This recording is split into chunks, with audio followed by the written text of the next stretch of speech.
ముద్రగడ సంస్మరణ సభలో వైసీపీ నేత అంబట్టి రాంబాబుతో కలిసి టీడీపీ ఎమ్మెల్యే బోండా ఉమ వేదిక పంచుకున్నారు. గొడ్డల పార్టీ నేతలతో ఒకే వేదిక మీద ఎందుకు ఉంటారు, వాళ్ళ సభలకు, వాళ్ళు నిర్వహించే సభలకు ఎందుకు వెళతారు, వాళ్ళున్న సభలకు ఎందుకు వెళతారు అంటూ చంద్రబాబు నాయుడు కూడా ఆగ్రహం వ్యక్తం చేసినట్లుగా సమాచారం. దీనిపై బోండా ఉమ వివరణ ఇవ్వాలి అని చెప్పి అధిష్టానం కూడా ఆదేశించింది. అండ్ ఇంకొక వివాదం, ఆ సభలో బోండా ఉమ మాట్లాడిన మాటలు ముద్రగడ ఎఫెక్ట్ తోనే 2019లో అధికార మార్పిడి జరిగింది, అంటే ఆ ఎఫెక్ట్ తోనే 2019లో టీడీపీ అధికారంలోకి రాలేకపోయింది అని చెప్పి బోండా ఉమ ఆ సభలో మాట్లాడారు. ఆయన చేసిన ఉద్యమ ఫలితం 2019లో అధికార మార్పిడి జరిగిందని కూడా తెలియజేస్తా ఉన్నాం. మేము అధికారం కోల్పోయాం 2019లో. ఆ 2019లో మేము అధికారం కోల్పోవడానికి ముఖ్యమైన కారణం ముద్రగడ్డ పద్మనాభం గారి ఉద్యమం అని కూడా తెలియజేస్తాం. ఆయన చేసిన ఉద్యమ ఫలితం 2019లో అధికార మార్పిడి జరిగిందని కూడా తెలియజేస్తా ఉన్నాం. మేము అధికారం కోల్పోయాం 2019లో. ఆ 2019లో మేము అధికారం కోల్పోవడానికి ముఖ్యమైన కారణం ముద్రగడ్డ పద్మనాభం గారి ఉద్యమం అని కూడా తెలియజేస్తాం.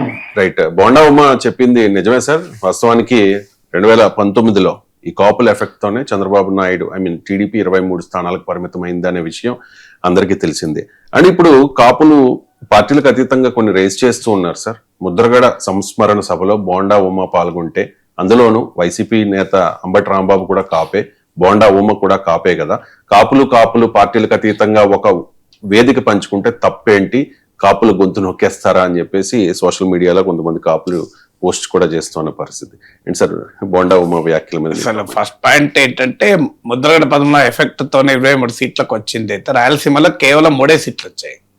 ముద్రగడ పద్మనాభంతో రాయలసీమలో ఓడిపోయారు తెలుగుదేశం పార్టీ. రాయలసీమలో బలిజలు ఉన్నారు, ఉన్నా కూడా ఓటమికి కారణము మీకు వన్ ఆఫ్ ద ఫ్యాక్టర్స్ గా ఉంటది తప్ప ఒక్క ముద్రగడ ఫ్యాక్టర్ వల్లనే మొత్తం తెలుగుదేశం 23 సీట్లకు పతనమైంది అనేది కరెక్ట్ అనాలిసిస్ కాదు. ముద్రగడ ఫ్యాక్టర్ కూడా ఒక ఫ్యాక్టర్, దాంట్లో డిస్ప్యూట్ లేదు. మీకు కాపుల రిజర్వేషన్ల వ్యవహారంలో అనుసరించిన ఆ విధానం కావచ్చు, కాపు కార్పొరేషన్ నిధులు ఇవ్వకపోవడం కావచ్చు, కాపు ఉద్యమాన్ని అణచివేశారనే అంశం కావచ్చు, ముద్రగడ పట్ల వ్యక్తిగతంగా వివరించిన తీరు, ఇవన్నీ ఖచ్చితంగా కాపు ఓట్లను టీడీపీకి దూరం చేసింది. దాని తీవ్రమైన ప్రభావం ఖచ్చితంగా ఆ ఎన్నికల్లో పడింది, దాంట్లో ఏం డిస్ప్యూట్ లేదు. సో మీరు 23 సీట్లకే పరిమితం అయింది అనేది కేవలం ఒక్క ఫ్యాక్టర్ తో ఎన్నికల్లో ఆ ఫలితాలు ఉండవు. అప్పుడు అదే ముద్రగడ ఫ్యాక్టర్ తో 2024లో ఓడిపోలేదు కదా. మరి ముద్రగడ ప్రత్యక్షంగా వచ్చి మీకు కూటమికి వ్యతిరేకంగా పోరాడారు కదా, ఏకంగా వైఎస్ఆర్ కాంగ్రెస్ పార్టీలో చేరి పోరాడారు కదా. మరి 2024లో 164 సీట్లు ఎట్లా వచ్చాయి మరి కూటమికి? అంటే రాజకీయ ఫ్యాక్టర్స్ అనేకము ఉంటాయి, అందులో ఒక్కొక్క ఫ్యాక్టర్ కీలకమైన పాత్ర పోషిస్తుంది. సో 2019 ఎన్నికల్లో కూటమిని టీడీపీని ఓడించగలిగిన శక్తి ఒక అంశానికి ఉంటే 2024లో 164 సీట్లు రావు కదా మీకు. ఆ క్వశ్చన్ రాదు. పొలిటికల్ ఫ్యాక్టర్స్ అనేకము పనిచేస్తాయన్న దానికి ఇది ఒక ఉదాహరణ. సో అందువల్ల బోండా ఉమ డెఫినెట్ గా పార్టీలో ఉన్న ఒక ఇంటర్నల్ అండర్స్టాండింగ్, అయ్యో మనం నష్టపోయాం ముద్రగడ వ్యవహారంతో అనే యొక్క భావన, కాపు ఉద్యమంతో డీల్ చేసిన పద్ధతిని ఆ పార్టీలో అంతర్గతంగా ఒపీనియన్ ఉండొచ్చు.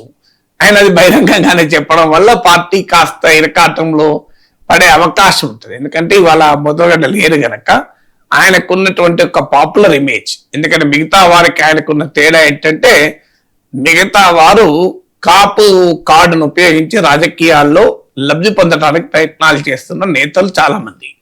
ముద్రగడ తన రాజకీయ ప్రయోజనాల్ని, తన రాజకీయ కెరీర్ను కాపు సామాజిక వర్గం కొరకు వదులుకున్న నాయకుడు.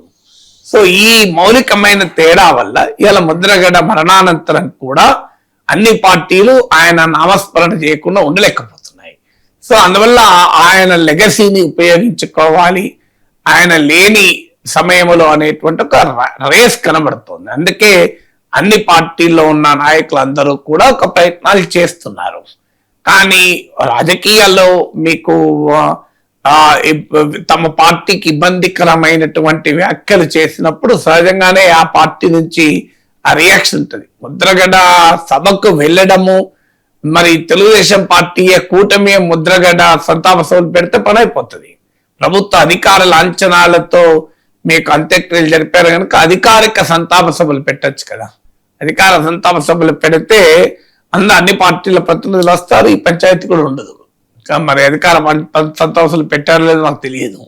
లేదంటే కూటమి తరఫునో, టీడీపీ తరఫునో, జనసేన తరఫునో కూడా సంతాప సభలు పెట్టచ్చు. ఒకసారి ముద్రగడ అందరి వాడని మీరు భావించినప్పుడు ఆయన మరణానంతరం కూడా అందరూ సంతాప సభలు పెట్టుకోవచ్చు కదా, ఇబ్బంది ఏం లేదు కదా.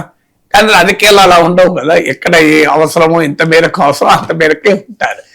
అయితే ఇక్కడ ఇప్పుడు బోండా ఉమాను ఎక్స్ప్లెనేషన్ ఇవ్వండి, మీరు వైసీపీ నేతలతో ఎందుకు మీరు వేదిక పంచుకుంటున్నారు?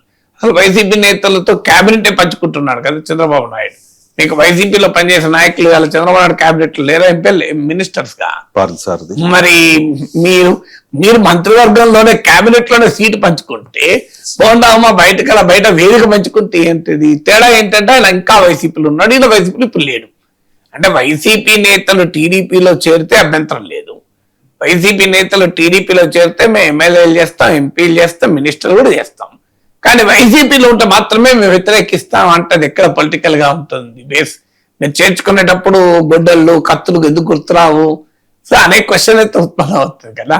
అందువల్ల రాజకీయ పార్టీల్లో కొన్ని విభేదాలు ఉండొచ్చు, నాయకులు అంటరాని వాళ్ళుగా ఉండే ప్రయత్నం చేసి కొన్ని అంశాలు అట్లీస్ట్ సంతాప సభలు అయితే రాజకీయాలకు అతీతంగా అన్ని పార్టీల వాళ్ళు రావచ్చు. ఇప్పుడు పిలిచిన వాళ్ళు, ఇప్పుడు ఆయనేమి వైఎస్ఆర్ కాంగ్రెస్ పార్టీ పెట్టిన సంతాప సభకి వెళ్ళాడా ఓనవమా?